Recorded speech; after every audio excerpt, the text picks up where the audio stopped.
Hello students, how are you all? I hope you all are fine. I am Sharandeep Kaur and today we are going to discuss a chapter 3rd of class science, which is metals and non-metals. So let we start our chapter. हाँ जी बेटा, तो हम इस chapter में metals and non metals के बारे में पढ़ेंगे। मेटल्स एंड नॉन मेटल्स के बारे में हमने थोड़ा सा 9th क्लास में भी डिस्कस किया था, इनकी प्रॉपर्टीज़ के बारे में।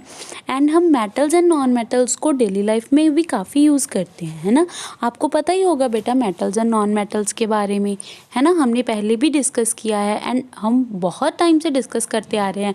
डेली लाइफ में मेटल एंड नॉन मेटल्स का यूज़ होता है, तो इसीलिए हम काफ़ी चीज़ों के बारे में अवेयर हैं, ठीक है। तो ये चैप्टर हमारे लिए कोई न्यू नहीं है, काफ़ी रिलेबल है, ठीक है। तो सबसे फर्स्ट बेटा हमारे पास है फिजिकल प्रॉपर्टीज़ ऑफ मेटल्स, ठीक है। फिजिकल प्रॉपर्टीज़ के बारे में डिस्कस करेंगे, पहले मेटल्स की, फिर नॉन मेटल्स की, फिर हम केमिकल प्रॉपर्टीज़ के बारे में डिस्कस करेंगे एंड देन देयर यूजेस, ठीक है। तो सबसे फर्स्ट क्या है बेटा, मेटल्स।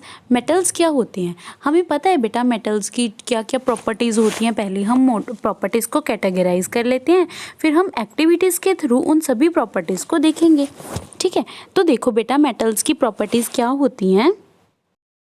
तो बेटा सबसे फर्स्ट बेटा इनकी जो प्रॉपर्टी है ना, फर्स्ट प्रॉपर्टी इनकी जो है क्या है वो, कि जो मेटल्स होते हैं, है ना, वो क्या होते हैं, हार्ड होते हैं, है ना। सेकंड क्या है, मेटल्स सॉलिड होते हैं, है ना। थर्ड क्या है, ये गुड कंडक्टर होते हैं, good conductors of heat and electricity, है ना, heat and electricity. Second one next क्या है कि मेलेबल होते हैं, है ना। नेक्स्ट क्या है, डक्टाइल होते हैं, लस्ट्रस होते हैं, सनोरियस होते हैं, है ना। ये सारी जो प्रॉपर्टीज़ होती हैं वो किन की होती हैं, मेटल्स की। अब मेटल्स की जो प्रॉपर्टीज़ हैं, है ना, इनको हम बारी बारी से डिस्कस करेंगे with the help of the activities. Okay बच्चों, देखो बेटा जैसे फर्स्ट प्रॉपर्टी लस्टर है। Metals have shiny surface. Lustre property क्या होती है कि जहाँ पे जो मेटल्स होते हैं उनका जो सरफेस है वो शाइनी होता है, उसको हम क्या बोलते हैं, लस्ट्रस। तो ऐसे सबस्टेंस जिनका जो सरफेस होता है वो शाइनी होता है उनको हम क्या बोलते हैं, लस्ट्रस बोलते हैं। और जो मेटल्स होते हैं इनका सरफेस शाइनी होने की वजह से ही क्या होते हैं, ये लस्ट्रस होते हैं। बस एक इसमें एक्सेप्शन है बेटा कि जो लेड होता है वो मतलब लस्ट्रस नहीं होता, उसका जो सरफेस है वो डल होता है, ठीक है। जैसे गोल्ड एंड सिल्वर हैं, ये लस्ट्रस होते हैं ना, देखने में चमकते हैं, शाइन करते हैं, है ना। तो दीज आर लस्ट्रस। तो मेटल्स की सबसे फर्स्ट प्रॉपर्टी क्या है कि वो लस्ट्रस होते हैं। इसके बाद है बेटा हार्डनेस। मेटल्स जो होते हैं वो हार्ड होते हैं, जैसे आयरन है, कॉपर है, ये क्या होते हैं, हार्ड होते हैं।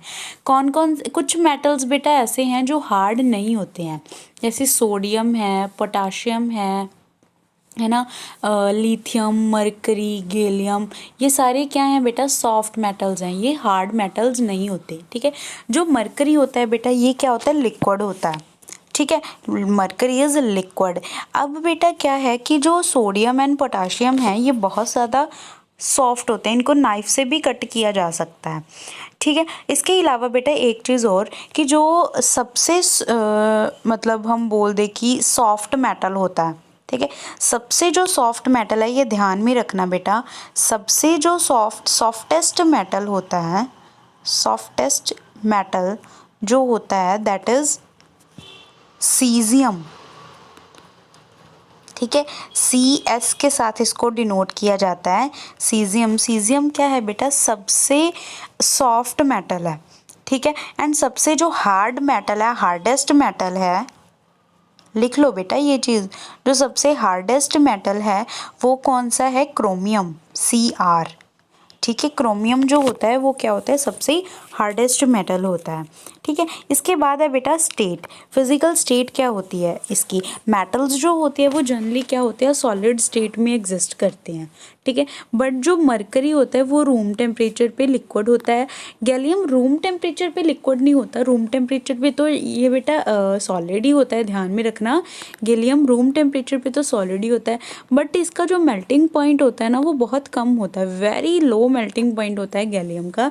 इसीलिए हम बोल देते हैं कि जनरली ये लिक्विड स्टेट में एग्जिस्ट करेगा रूम टेम्परेचर पे, बट एक्चुअली नहीं करता, ठीक है। रूम टेम्परेचर पे एक्चुअली एग्जिस्ट नहीं करता, इसका मेल्टिंग पॉइंट बहुत कम होता है, ठीक है। 303 से लेके 305 तक केल्विन तक इसका मेल्टिंग पॉइंट होता है, ठीक है। देखो 298 केल्विन जो है, 298 केल्विन जो है ये हम रूम टेम्परेचर मान के चलते हैं, ठीक है। अब क्या है, 303 से लेके 308 तक इसका मेल्टिंग पॉइंट रहता है गैलियम का, ठीक है। तो इसका क्या मतलब है कि जो 298 हमारा हो गया, उससे 5 से लेके 10 तक का फ़र्क है, 5 से लेके 10 केल्विन या 10 डिग्री सेल्सियस तक का फ़र्क है ओनली, ठीक है। अब रूम टेम्परेचर जो हम मान के चले वो 25 डिग्री सेल्सियस मान के चले हैं, अब लेकिन फिर भी हमारा रहता कितना है, 30 से तो अबव ही रहता है ना। गर्मियों में तो 40 तक भी चला जाता है। तो अगर हम गर्मियों के टेम्परेचर की बात करें तो गैलियम क्या बन जाएगा, लिक्विड ही बन जाएगा रूम टेम्परेचर पे भी, ठीक है। देन है मेलेबिलिटी। मेलेबिलिटी क्या होती है कि जो मेटल्स होते हैं, अब मेटल्स को बीट करके अगर हम थिन शीट्स में बना दें, किन्हीं भी सबस्टांसेस को अगर हम थिन शीट्स में कन्वर्ट कर देते हैं तो इस प्रॉपर्टी को हम मेलेबिलिटी बोलते हैं। तो मेटल्स क्या होते हैं, मेलेबल होते हैं, ठीक है। मेलेबल होते हैं, जैसे एलुमिनियम, गोल्ड, सिल्वर, ये क्या है, मोस्ट मेलेबल मेटल्स हैं, इनको ज़्यादा मेल्ट किया जा सकता है, ठीक है। अब लेकिन जो सोडियम, पोटाशियम, मरकरी, जिंक, ये मेटल्स होते हैं बेटा, ये मेलेबल नहीं होते हैं, क्लियर है। इसके बाद बेटा हमारे पास प्रॉपर्टी है डक्टिलिटी। डक्टिलिटी क्या होती है, metals can be drawn into thin wires. जब मेटल्स को थिन शीट्स में कन्वर्ट कर देते हैं दैट इज़ मेलेबिलिटी, जब इनको थिन वायर्स में कन्वर्ट किया जाता है दैट इज़ डक्टिलिटी, ठीक है। जो कॉपर, एलुमिनियम, गोल्ड, सिल्वर, ये सारे, आयरन, ये सारे क्या होते हैं, डक्टाइल होते हैं। इसमें भी वही एग्जांपल आ जाएंगे, जो मेलेबल नहीं होते वो डक्टाइल भी नहीं होते हैं बेटा, ठीक है। Sodium, potassium, mercury, zinc, clear है। फिर आते हैं good conductors of heat and electricity. Metals good conductors होते हैं, है ना। इसीलिए तो बेटा देखो जो कुकिंग वेसल्स होते हैं ना वो ज़्यादातर किसके, मेटल्स के बनाए जाते हैं, है ना। जो इलेक्ट्रिकल वायर्स होती हैं वो भी मेटल्स की बनती हैं, क्यों, बिकॉज ये हीट एंड इलेक्ट्रिसिटी के गुड कंडक्टर्स होते हैं, ठीक है। अब सिल्वर एंड कॉपर जो हैं ये बेस्ट कंडक्टर्स माने जाते हैं इलेक्ट्रिसिटी के, ठीक है। देन है बेटा डेंसिटी। इसीलिए कॉपर जो वायर्स बनती है ना वो कॉपर की बनती है, इलेक्ट्रिकल वायर्स जो होती हैं ना वो किसकी बनती हैं, कॉपर की बनती हैं। देन डेंसिटी, जो मेटल्स होते हैं वो जनरली क्या होते हैं बेटा, इनकी डेंसिटी बहुत ज़्यादा होती है एंड इनका मेल्टिंग एंड बॉइलिंग पॉइंट भी काफ़ी ज़्यादा होता है। अब सोडियम एंड पोटाशियम बहुत ज़्यादा सॉफ्ट मेटल्स हैं, इसीलिए इनका मेल्टिंग एंड बॉइलिंग पॉइंट इतना ज़्यादा नहीं होता, low melting and boiling point होता है। नेक्स्ट है बेटा सनोरियस। सनोरियस मतलब जो साउंड प्रोड्यूस करते हैं। जब मेटल्स को हार्ड सरफेस के साथ स्ट्राइक करवाया जाता है तो ये क्या है, साउंड प्रोड्यूस करते हैं, ठीक है, साउंड प्रोड्यूस करते हैं, तो इसीलिए इनको क्या बोला जाता है, सनोरियस बोला जाता है। देन है बेटा ऑक्साइड्स। हमने किया था ना बेटा हमारे सेकेंड चैप्टर में कि जो मेटेलिक ऑक्साइड्स होते हैं ये बेसिक नेचर के होते हैं, है ना, नॉन मेटेलिक ऑक्साइड जो एसिडिक नेचर के होते हैं। तो वही चीज़ है कि जो मेटेलिक ऑक्साइड्स होते हैं वो क्या हैं, बेसिक नेचर के होते हैं, एक्सेप्ट कुछ सॉल्ट्स हैं, ठीक है, वो क्या होते हैं, एम्फोटेरिक होते हैं, मतलब एम्फोटेरिक होते हैं एंड कुछ एसिडिक सॉल्ट भी होते हैं, ठीक है। अब क्या है बेटा, देन हम देखते हैं नेक्स्ट हमारा टॉपिक। बेटा इन सारी प्रॉपर्टीज़ को ही अकॉर्डिंग टू दी एक्टिविटीज़ देखते हैं, ठीक है। सबसे फर्स्ट जो हमारी एक्टिविटी है 3.1 वो क्या है, हमने कुछ मेटल्स के सैंपल ले लिए जैसे iron, copper, aluminium and magnesium, ठीक है। अब हमने इनकी अपीयरेंस चेक की। अपीयरेंस का मतलब कि ये दिखने में कैसे हैं, ठीक है, दिखने में कैसे हैं, अपीयरेंस चेक की हमने, नोट कर लिया। ठीक है, अगर तो उनके सरफेस शाइनी है तो वेरी गुड, तो हम क्या बोलेंगे कि वो क्या है, लस्ट्रस है ना। तो इनकी मेटल्स में कौन सी प्रॉपर्टी होती है, लस्ट्रस की प्रॉपर्टी होती है। लेकिन बेटा कई बार ना वो दिखने में शाइनी हमें दिखाई नहीं देते, तो हम उसको क्या करेंगे, पहले सैंड पेपर से क्या करेंगे, रब करके देखेंगे। रब करने के बाद उनकी अगर अपीयरेंस शाइनी दिखती है, ऑब्वियसली दिखेगी। अगर मान लो मेटल्स दिखने में हमें शाइनी नहीं लग रहे, तो हम सैंड पेपर पे जब रब करेंगे ना, उसके बाद हमें वो शाइनी दिखने लग जाएंगे। ऐसा क्यों होता है बेटा, ऐसा इसलिए होता है कि जो मेटल्स होते हैं ना बेटा, वो क्या होते हैं कि कई बार इन्वायरमेंट के साथ क्या है, रिएक्ट कर जाते हैं। मतलब इन्वायरमेंट में, एटमॉस्फेयर में जो भी गैसेस प्रेजेंट हैं या जो भी मटेरियल्स प्रेजेंट हैं, उनके साथ रिएक्ट करके ना बेटा उन पे एक लेयर बन जाती है इनकी। उस लेयरिंग को क्या करने के लिए, उस लेयरिंग को हटाने के लिए हम क्या करते हैं, उसको सैंड पेपर से रब करते हैं, बाद में वो मेटल हमें शाइनी अपीयर होने लग जाएंगे। ठीक है बच्चों, देखो बेटा क्या है, why metal article on rubbing becomes brighter, क्यों शाइन करने लग जाते हैं। जब मेटल को एयर में एक्सपोज किया जाता है काफ़ी टाइम तक, तो उनकी जो अपीयरेंस होती है वो डल हो जाती है। ठीक है, क्यों डल हो जाती है, बिकॉज उस पर ऑक्साइड की, हाइड्रोक्साइड की या फिर कार्बोनेट एक्सेट्रा की लेयर्स बनने लग जाती हैं। ठीक है, तो इसके साथ क्या है, क्या हो जाता है, मतलब इस प्रोसेस को हम कोरोजन बोलते हैं। ठीक है, जैसे एल्यूमिनियम की एग्जांपल दी है, जैसे एल्यूमिनियम को अगर हम एयर में छोड़ देंगे, है ना, तो इस पे एल्यूमिनियम ऑक्साइड की लेयर बनने लग जाएगी, एल्यूमिनियम ऑक्साइड की लेयर बनने लग जाएगी। इसीलिए उसका जो अपीयरेंस है वो डल होने लगी। इसी वजह से हम उसको रब करते हैं। सिमिलरली हमने मैग्नीशियम के केस में किया था ना, कि मैग्नीशियम की ऑक्साइड की एक लेयर बनने लग जाती है ना। तो इसीलिए हम इस ऑक्साइड की लेयर को हटाने के बाद ही मैग्नीशियम रिबन को क्या करते हैं, हीट करते हैं, है ना, उसको बर्न किया जाता है। क्लियर है ना, तो क्लियर हो गया कि क्यों रब किया जाता है। तो बेटा 3.1 एक्टिविटी से हमें क्या पता चला कि जो मेटल्स होते हैं प्योर स्टेट में वो क्या होते हैं, शाइन करते हैं, मतलब उनमें लस्ट्रस की प्रॉपर्टी होती है। ठीक है, अब सेकंड एक्टिविटी देखो बेटा क्या है, इसमें हमने क्या लेना है, स्मॉल पीसेस ले लेने हैं iron, copper, aluminium and magnesium के। ठीक है, इनको शार्प नाइफ के साथ कट करने का ट्राई करना है। ये सारे जो होंगे, क्या ऑब्जर्व होगा हमें कि ये नाइफ से कट नहीं हो सकते हैं। फिर हमने क्या लेना है, मेटल, सोडियम मेटल का पीस लेना है, उसको टोंग के साथ पकड़ना है। ठीक है, फिर उसको कट करने का ट्राई करना है। जब हम कट करने का ट्राई करेंगे तो जो सोडियम मेटल है वो इजीली कट हो जाएगा।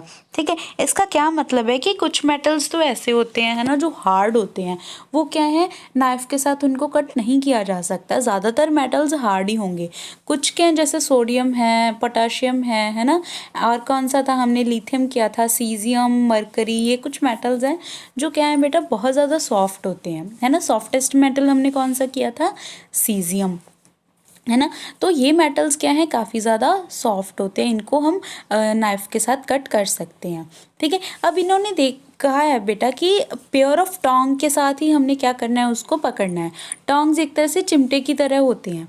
ठीक है, क्यों हमने टोंग के साथ पकड़ना है, बिकॉज बेटा क्या होता है कि जो सोडियम होता है ना, this is very reactive metal. ठीक है, रिएक्टिव मेटल होने की वजह से अगर मान लो हमारे हाथ पे अगर हमने हाथ से उसको पकड़ा, हाथ पे सोडियम के कुछ पार्टिकल्स बच गए, जब हम हाथ को धोएंगे, है ना, या एयर के एक्सपोजर में तो हमारा हाथ होगा ही ना, तो तब हमारे हाथ के पे जो सोडियम के पार्टिकल्स पड़े हैं वो क्या है, वाटर के साथ या एयर के साथ रिएक्ट कर जाएंगे। ठीक है, देन हमारी जो स्किन है वो बर्न हो सकती है। ठीक है, because sodium is very reactive metal, very violent reaction होती है इसकी। ठीक है, अगर हम सोडियम को वाटर में डाल दें, चाहे छोटे से पीस को वाटर में डाल दें, तो वो धमाका कर सकती है बेटा, मतलब वो फायर को बहुत जल्दी कैच कर लेती है। ठीक है, इसीलिए जो सोडियम होता है ना बेटा, उसको क्या है, केरोसिन ऑयल में स्टोर करके रखते हैं ताकि ये एयर एंड वाटर के साथ रिएक्ट ना कर सके इजीली। ठीक है बेटा, तो इससे हमें, इस एक्टिविटी से हमें क्या पता चला कि जो मेटल्स होते हैं वो जनरली हार्ड होते हैं, बट इनकी जो हार्डनेस है ना वो मेटल टू मेटल वेरी करती है। कोई मेटल ज़्यादा हार्ड होते हैं, कोई कम हार्ड होते हैं, कोई सॉफ्ट होते हैं, है ना, इस तरह से। देन 3.3 एक्टिविटी देखो, इसमें क्या है, इसमें भी हमने कुछ पीसेस ले लेने हैं iron, zinc, lead and copper के। ठीक है, अब हमने क्या करना है, किसी भी एक मेटल को ठीक है, किसी भी ब्लॉक पे रखा, आयरन के ब्लॉक पे रखा, तो उस पर स्ट्राइक करवाया हैमर से, ठीक है। हैमर से जब स्ट्राइक करवाया तो जब बार बार हम ये प्रोसेस रिपीट करेंगे, मतलब बार बार हैमर से स्ट्राइक करवाएंगे काफ़ी टाइम्स, तो वो क्या है, थिन शेप में क्या हो जाएगा, एक थिन शीट में कन्वर्ट हो जाएगा, ठीक है। अब और मेटल्स को पहले आयरन को करवाया, फिर जिंक को, फिर लेड को, फिर कॉपर को, है ना। जब हम स्ट्राइक करवा के देखेंगे तो क्या हो जाएगा, वो थिन शीट्स में कन्वर्ट हो जाएंगे। इसका मतलब कि जो मेटल्स होते हैं वो क्या होते हैं, मेलेबल होते हैं। कौन सी प्रॉपर्टी एग्जिबिट कर रहे हैं, मेलेबिलिटी कर रहे हैं, ठीक है। अब जो गोल्ड एंड सिल्वर है, पहले भी मैंने आपको बताया कि ये सबसे ज़्यादा मेलेबल होते हैं, ठीक है। देन बेटा हमारे पास क्या है, 3.4 एक्टिविटी। इसमें भी हमने वही मेटल्स ले लिया, iron, copper, aluminium, lead, zinc, है ना, ये सारे मेटल ले लिए। दोबारा से फिर इसको क्या है, हैमर से बीट किया। बीट करने से थिन शीट्स तो बन गई, लेकिन थिन शीट्स के बाद बेटा हम इससे वायर्स भी बना सकते हैं। क्या हम इसे वायर्स बना सकते हैं? ऑब्वियसली बना सकते हैं। कॉपर की वायर होती है, आयरन की वायर होती है ना, जिंक की वायर होती है। तो जब हम इनको वायर्स में कन्वर्ट कर सकते हैं, तो इसका मतलब ये कौन सी प्रॉपर्टी एग्जिबिट कर रहे हैं बेटा, डक्टाइल, है ना, डक्टिलिटी। तो मेटल्स क्या होते हैं, डक्टाइल होते हैं। तो बेटा जो गोल्ड होता है ना, वो मोस्ट डक्टाइल एलिमेंट है ना। तो गोल्ड एंड सिल्वर जो होते हैं ये डक्टाइल भी हैं, बहुत ज़्यादा डक्टाइल होते हैं एंड बहुत ज़्यादा मेलेबल होते हैं। इसी वजह से क्या है बेटा, इनके ऑर्नामेंट्स या इनको किसी भी शेप में कन्वर्ट किया जा सकता है, इसलिए इनकी ज्वेलरी बनती है। क्लियर है ना। अब बेटा एक सरप्राइजिंग वाली ये बात है कि अगर हम गोल्ड लें, है ना, जो गोल्ड होता है ना, अगर हम 1 ग्राम गोल्ड लें, 1 ग्राम गोल्ड को हम अगर वायर बनाएंगे ना 1 ग्राम गोल्ड की, ठीक, उससे हम 2 किलोमीटर लेंथ तक की वायर बना सकते हैं, ठीक है। देखो कितनी लंबी वायर बन जाएगी, 2 किलोमीटर लेंथ वाली वायर बना सकते हैं हम 1 ग्राम ऑफ गोल्ड से, ठीक है। क्यों होता है ऐसा? क्योंकि ये बहुत ज़्यादा मेलेबल होते हैं, बहुत ज़्यादा डक्टाइल होते हैं, ठीक है। देन हमारे पास क्या है कि जो मेटल्स होते हैं, है ना बेटा, जो कुकिंग वेसल्स होते हैं वो ज़्यादातर मेटल्स के बनते हैं, ठीक है। कौन कौन से मेटल से बनते हैं? कॉपर के होते हैं, है ना, कॉपर के होते हैं। सिल्वर के भी कुकिंग वेसल्स होते हैं, है ना। एल्यूमिनियम के होते हैं। क्यों होता है बेटा ऐसे? इसके क्यों होते हैं? या फिर बेटा आजकल तो ज़्यादातर स्टील का यूज़ किया जाता है ना। स्टील क्या है, मेटल है क्या? नहीं। स्टील क्या होता है बेटा? अलॉय होता है। अलॉय क्या होता है? Alloy is a mixture of 2 metals और a mixture of a non metal and a metal, ठीक है। मतलब क्या होते हैं, मेटल एंड नॉन मेटल का मिक्सचर होते हैं, या फिर 2 मेटल्स का मिक्सचर होते हैं अलॉयज़, ठीक है। तो स्टील के बनते हैं, है ना, एल्यूमिनियम के, कॉपर के, सिल्वर के, इन सभी चीज़ों के क्या है, कुकिंग वेसल्स बनते हैं। क्यों बनते हैं बेटा? बिकॉज ये जो मेटल्स होते हैं ये हीट के बहुत अच्छे कंडक्टर होते हैं, ये बहुत जल्दी हीट को कंडक्ट कर लेते हैं एंड जो मतलब जो कुकिंग होती है इससे क्या हो जाती है, ईजी हो जाती है, ठीक है बेटा। तो कौन कौन से मतलब क्या एक एक्टिविटी करके देखते हैं जिससे हमें पता चलेगा कि जो मेटल्स होते हैं वो गुड कंडक्टर होते हैं हीट के, ठीक है। क्या है, टेक एन एल्यूमिनियम और कॉपर वायर। हमने क्या ली, एल्यूमिनियम या कॉपर की एक वायर ले ली, ठीक है। उसको क्या किया, वायर मतलब उस वायर को क्लैंप के साथ हमने क्या कर दिया, जोड़ दिया, ठीक है। हमने क्या कर दिया, वायर के साथ जोड़ दिया, क्लैंप के साथ जोड़ दिया वायर को। दूसरा जो एंड है बेटा उसको भी हमने फिक्स करना है, ठीक है, पिन के साथ या कैसे भी हम फिक्स कर देंगे। इसलिए फिक्स कर देंगे ताकि हमें हाथ के साथ क्या है उसको टच ना करना पड़े, ठीक है। फिर हमने क्या किया बेटा, हीट करना है उसको बर्नर से या कैंडल से, किसी भी चीज़ से हम क्या कर लेंगे, इसको हीट करेंगे। जब हम हीट करेंगे तो जो ये वाला एंड होगा वहाँ पे तो हीट जाएगी, लेकिन जो दूसरा एंड है ना बेटा उस तक भी हीट पहुँच जाती है। क्यों पहुँच जाती है? क्योंकि जो वायर है वो हीट को कंडक्ट करती है। हीट इसीलिए वन एंड से फ्लो होके दूसरे एंड तक पहुँच जाती है। समझ आया ना। तो इसका क्या मतलब है बेटा कि जो मेटल जो होते हैं वो गुड कंडक्टर होते हैं हीट के। फिर हमने ये देखना है कि क्या ये मेटल की जो वायर है वो मेल्ट हो रही है। नहीं होगी बेटा, इतना इजीली मेल्ट नहीं होगी। क्यों? क्योंकि इनका मेल्टिंग पॉइंट जो होता है वो बहुत ज़्यादा होता है, इसीलिए इतनी जल्दी मेल्ट नहीं होंगे। अगर मान लो हीट करने से कुकिंग वेसल्स मेल्ट ही हो गए तो फिर तो सारा खाना बाहर ही आ जाएगा ना, ठीक है। इनका मेल्टिंग पॉइंट भी बहुत ज़्यादा होता है। क्लियर है। अब जो लेड एंड मरकरी होते हैं ये क्या होते हैं, पुअर कंडक्टर्स होते हैं इलेक्ट्रिसिटी के, ये भी आपको याद रखना है ना। जो सिल्वर एंड कॉपर होते हैं ये बेस्ट कंडक्टर्स होते हैं हीट के, ये भी आपको याद रखना है। ठीक है, अब हमने इलेक्ट्रिसिटी के कंडक्टर तो देख लिए, अब सॉरी हीट के कंडक्टर तो देख लिए, अब हमने ये देखना है कि क्या ये इलेक्ट्रिसिटी के कंडक्टर्स भी होते हैं। तो इसलिए हमने क्या किया कि इस तरह से सेटअप किया, लाइक 3.2 फिगर। क्या है बेटा, इसमें हमने एक बैटरी ली, बैटरी से दो वायर्स को कनेक्ट कर दिया ना, दोनों मतलब दोनों तरफ से वायर्स को कनेक्ट कर दिया। एक साइड हमने क्या किया, उस वायर को बल्ब से कनेक्ट कर दिया, फिर बल्ब के दूसरे टर्मिनल को स्विच के साथ कनेक्ट कर दिया, स्विच के दूसरे टर्मिनल को हमने फ्री छोड़ा। ठीक है, वायर से कनेक्ट करके फ्री छोड़ दिया। इसी तरह से जो सेकंड टर्मिनल था जो बैटरी के साथ कनेक्टेड था उसको भी हमने फ्री छोड़ दिया। ठीक है, वो उस वायर को फ्री छोड़ दिया। अब जो हमने एंड फ्री रखे हैं इसके, है ना, उसमें हम क्या है बेटा, बारी बारी से मेटल्स को लगा के देखेंगे। अगर तो मेटल को जोड़ने से बल्ब ग्लो करता है तो इसका मतलब क्या है कि इलेक्ट्रिसिटी पास हो रही है, इलेक्ट्रिसिटी वो कंडक्ट कर रहे हैं, है ना। अगर नहीं हो रहा तो इसका मतलब वो जो मेटल्स हैं वो इलेक्ट्रिसिटी को कंडक्ट नहीं करेंगे। लेकिन ऐसा होगा ही नहीं, जब भी हम मेटल्स को लगा के देखेंगे तो बल्ब हमेशा ग्लो करेगा। आयरन को लगा के देखो, कॉपर को लगा के देखो, कोई भी मेटल लगा के देखो, बल्ब क्या करने लग जाएगा बेटा, ग्लो करने लग जाएगा। इसका क्या मतलब है कि जो मेटल्स होते हैं वो इलेक्ट्रिसिटी के गुड कंडक्टर्स होते हैं। समझ में आया। अब देखो क्या लिखा हुआ है बेटा, you must have seen that the wires that carry current in our homes have a coating of polyvinyl chloride और a rubber like material. Wire electric wires coated with such substances.